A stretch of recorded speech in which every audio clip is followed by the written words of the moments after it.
Aku lahir dalam keluarga Kristen.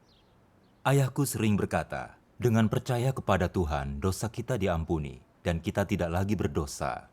Dan saat Tuhan datang, Dia akan membawa kita ke kerajaan surga. Karena Alkitab mengatakan, sebab dengan hati orang percaya kepada kebenaran, dan dengan mulut pengakuan kepada keselamatan dibuat. Jadi selama bertahun-tahun, aku percaya aku dibenarkan dan diselamatkan oleh iman dan aku akan masuk surga. Lalu, ku baca firman Tuhan Yesus yang mengatakan, sesungguhnya aku berkata kepadamu, kecuali engkau dipertobatkan dan menjadi sama seperti anak kecil, engkau tidak akan masuk kerajaan surga. Bukan setiap orang yang memanggilku Tuhan, Tuhan yang akan masuk ke dalam kerajaan surga, melainkan dia yang melakukan kehendak Bapakku yang di surga. Amin. Ini membuatku sangat bingung. Tuhan berkata, hanya mereka yang melakukan kehendak Bapa yang bisa masuk surga. Dan menyuruh kita tidak saling membenci atau iri, tetapi saling mencintai. Aku tahu aku tidak memenuhi ini. Aku selalu berbohong dan melakukan kecurangan untuk kepentinganku sendiri. Aku juga tidak terlalu sabar kepada saudara-saudari. Aku tidak bisa mencintai orang seperti diri sendiri.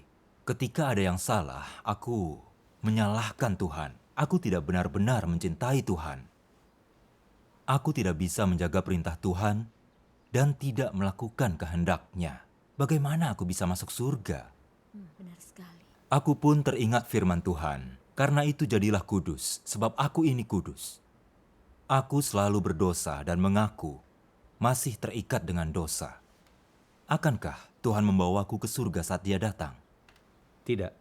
Aku mempelajari Alkitab untuk mencoba memahami semua ini. Aku melakukannya berulang kali, tetapi tidak bisa menemukan cara menyingkirkan dosa.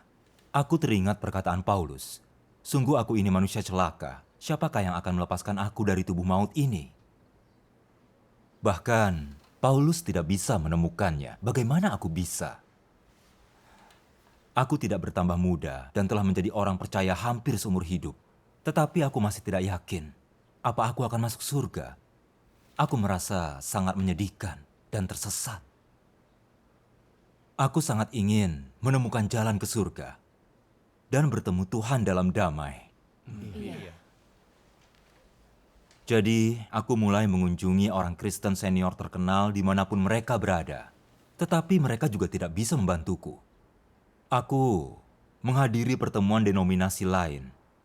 Tetapi mereka hanya membicarakan hal-hal lama yang sama, tentang dibenarkan dan diselamatkan oleh iman. Aku merasa sangat kecewa. Lewat kesempatan tidak terduga, aku mulai belajar di seminari yang dikelola orang asing. Kukira khotbah orang asing akan hebat, dan aku yakin akan menemukan jawaban di sana. Dipenuhi iman, aku belajar di sana lebih dari 2 bulan.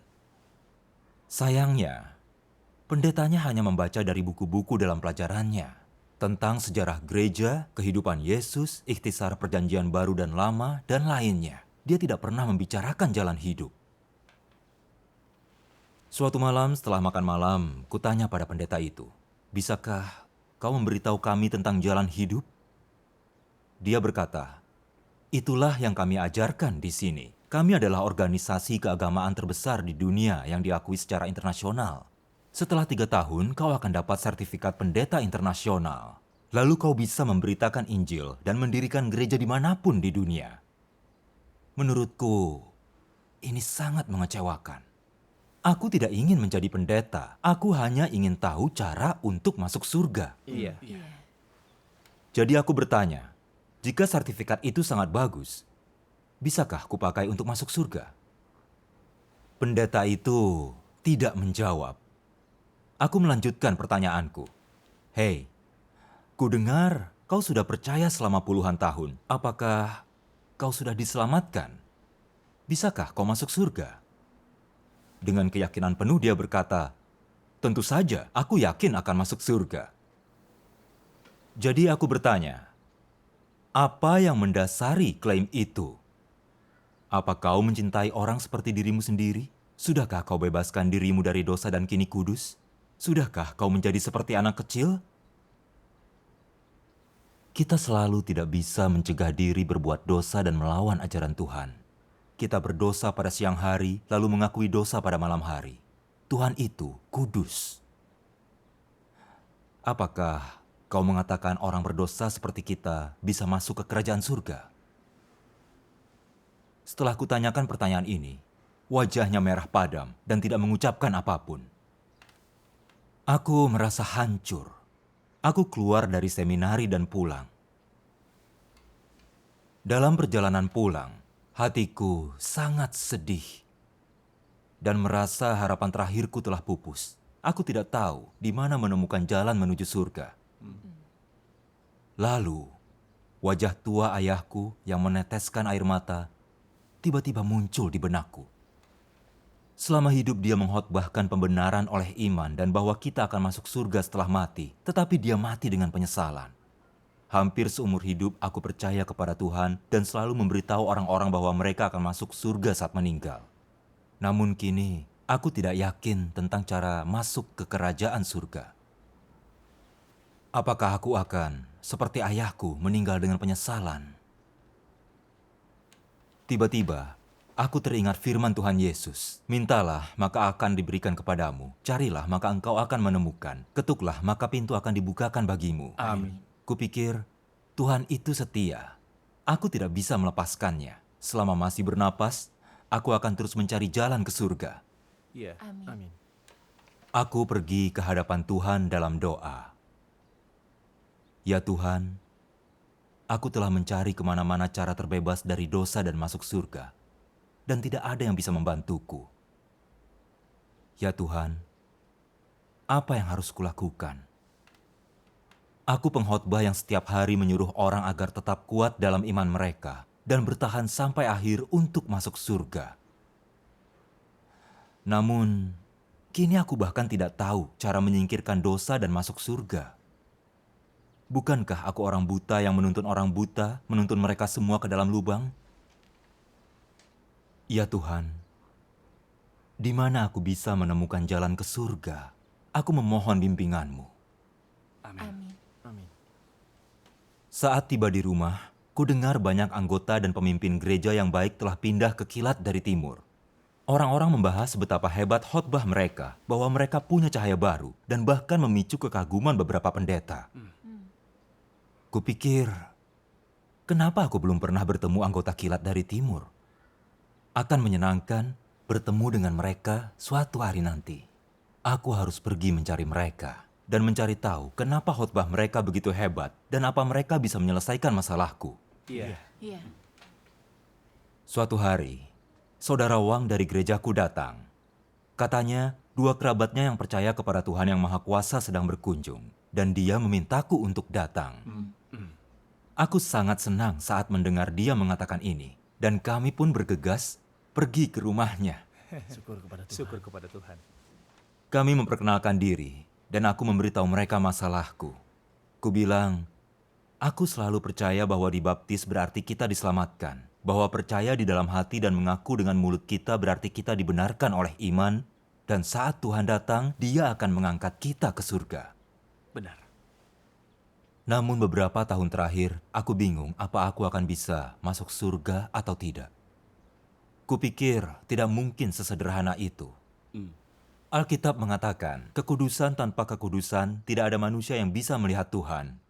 Diriku sendiri dan saudara-saudari di gereja berdosa sepanjang waktu. Dan menurutku, orang yang hidup dalam dosa seperti kita tidak bisa masuk surga.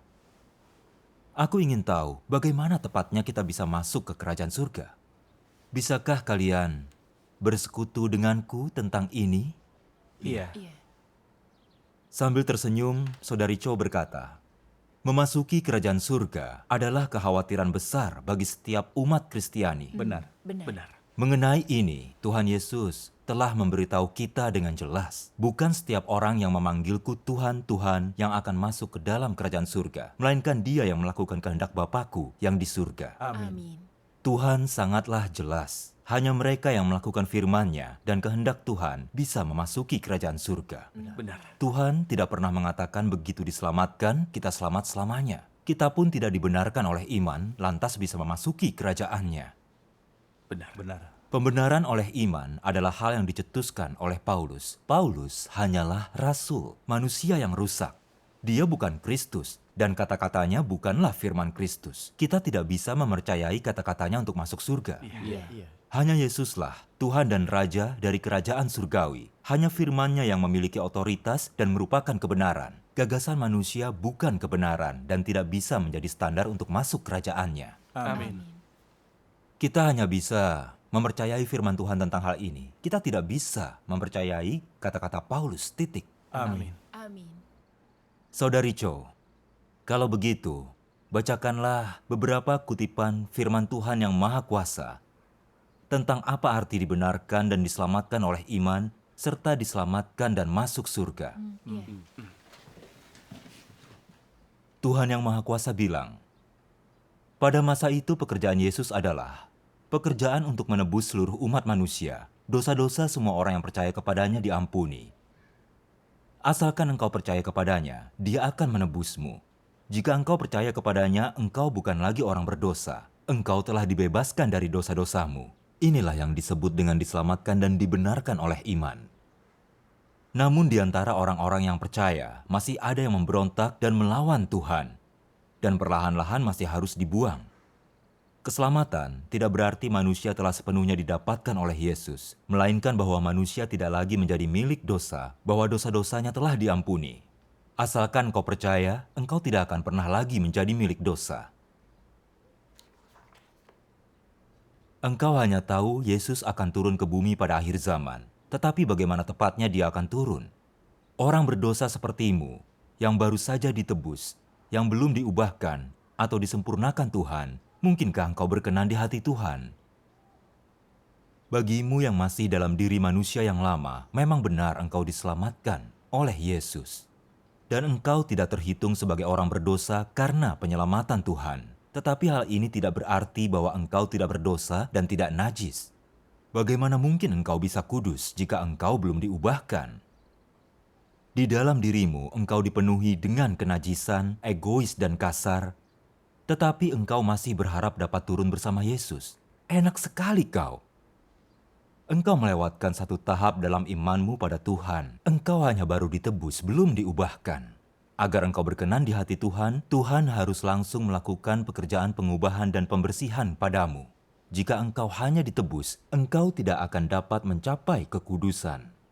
Dengan begini, engkau tidak akan layak dapat bagian dalam berkat Tuhan yang baik, sebab engkau melewatkan satu tahap dalam pekerjaan Tuhan dalam mengelola manusia, yaitu tahap kunci berupa pengubahan dan penyempurnaan. Engkau, seorang berdosa yang baru ditebus saja, tidak dapat langsung menerima warisan Tuhan. Amin. Amin. Meskipun Yesus melakukan banyak pekerjaan di antara manusia, Dia hanya menyempurnakan penyelamatan semua umat manusia dan menjadi korban penghapus dosa manusia. Dia tidak menghapus semua watak rusak manusia. Sepenuhnya menyelamatkan manusia dari pengaruh iblis. Bukan hanya perlu Yesus menjadi korban penghapus dosa dan menanggung dosa-dosa manusia, melainkan juga membuat Tuhan perlu melakukan pekerjaan yang bahkan lebih besar untuk benar-benar menghapus watak rusak dan iblis manusia.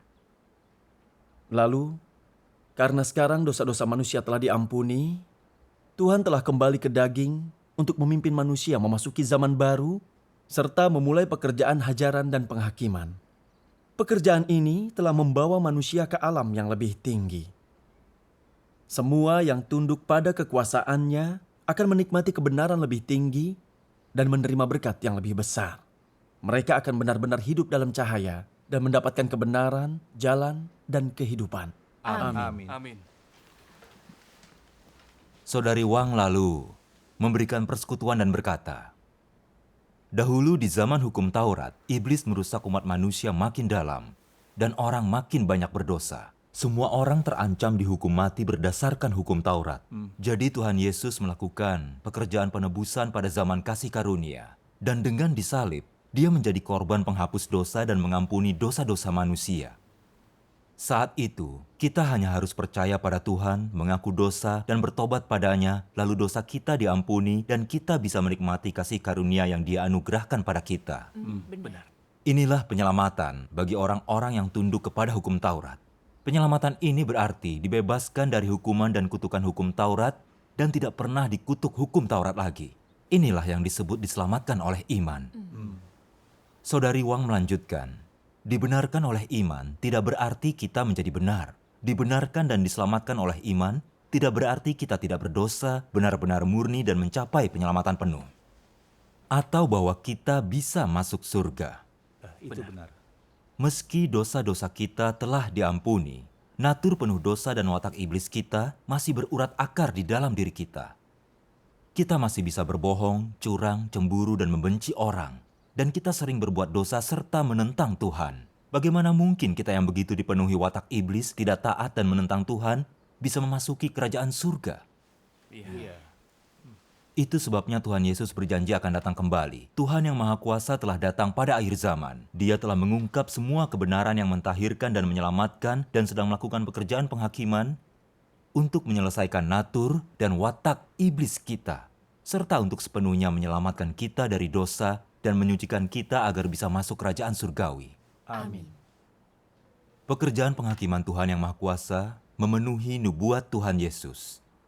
Banyak hal lain yang bisa kukatakan padamu, tetapi engkau tidak bisa menerima semuanya saat ini. Namun ketika Dia, Roh kebenaran itu datang, Dia akan menuntut engkau sekalian ke dalam seluruh kebenaran. Aku datang bukan untuk menghakimi dunia, melainkan untuk menyelamatkan dunia. Dia yang menolak aku dan tidak menerima firman-Ku, sudah ada yang menghakiminya. Firman yang aku nyatakan, itulah yang akan menghakiminya di akhir zaman. Amin. Lalu di 1 Petrus tertulis, karena waktunya akan datang, penghakiman harus dimulai di rumah Tuhan.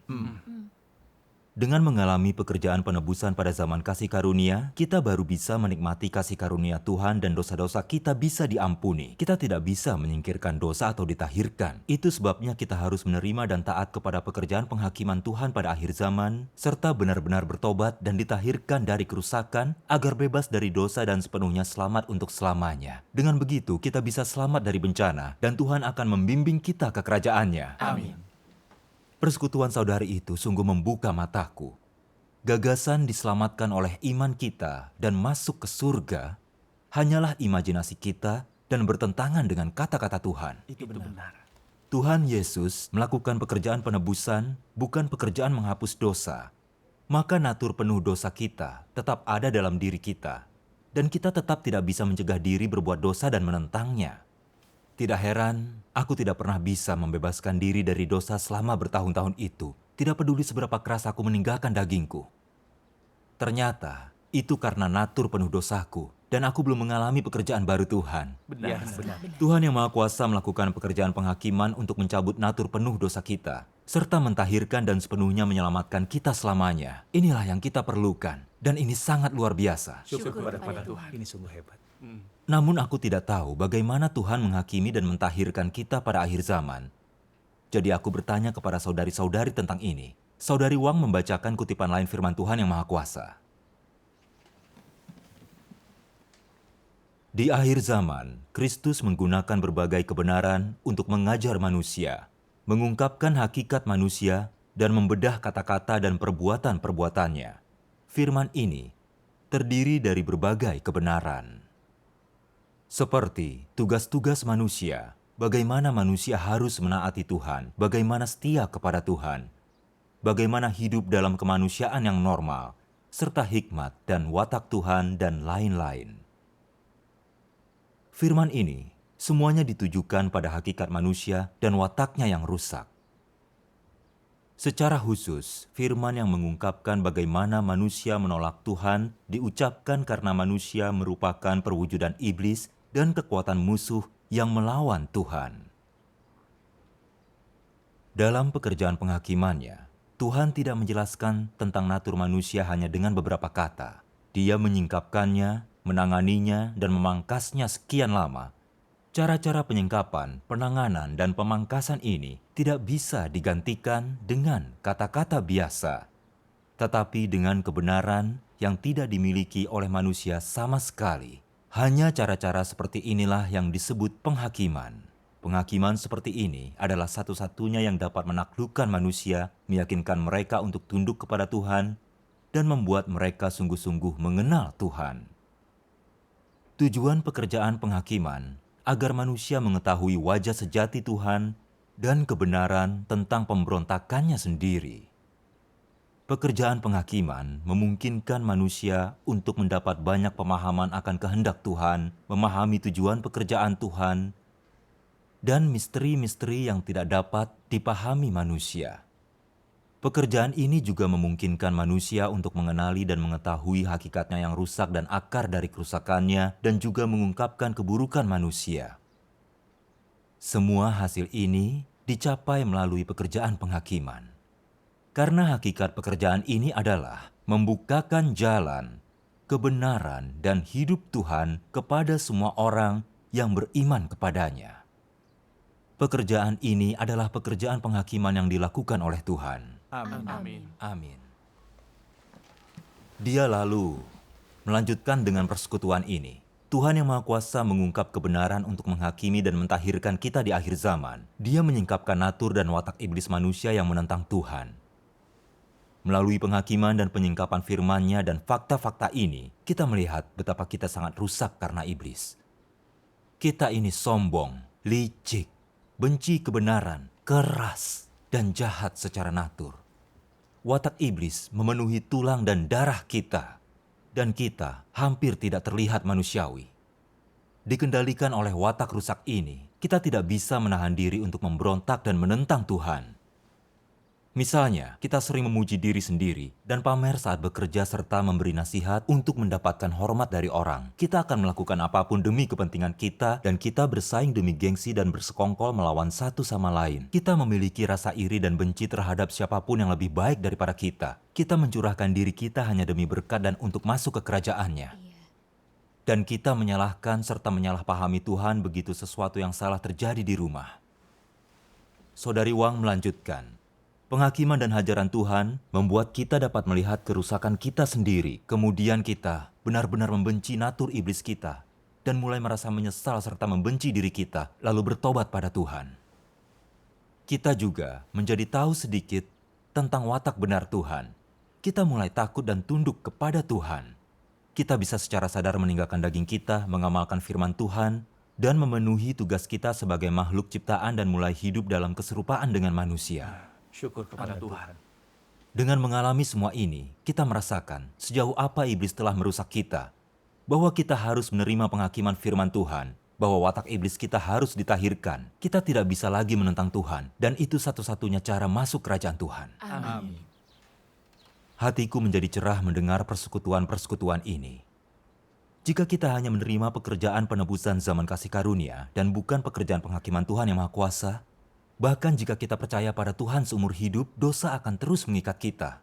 Dan kita tidak akan melakukan kehendak Tuhan atau masuk kerajaan Tuhan. Tuhan yang Maha Kuasa mengungkap kebenaran dan melakukan pekerjaan penghakimannya adalah satu-satunya cara masuk kerajaan surgawi. Amin. Ku cari cara masuk kerajaan surgawi kemana-mana selama bertahun-tahun. Dan kini akhirnya aku menemukannya. Mataku berkaca-kaca karena bahagia. Harapanku yang sudah lama kumiliki akhirnya terpenuhi. Inilah suara Tuhan. Dan Tuhan yang Maha Kuasa adalah Tuhan Yesus yang datang kembali. Amin. Ketika Tuhan Yesus lahir, Simeon sangat bahagia melihat dia 8 hari setelah kelahirannya. Bisa mendengar suara Tuhan dan menyambut Tuhan pada masa hidupku membuatku merasa lebih bahagia dan diberkati daripada Simeon. Itu benar. Aku sangat bersyukur kepada Tuhan yang Maha Kuasa. Syukur kepada Tuhan yang Maha Kuasa. Benar.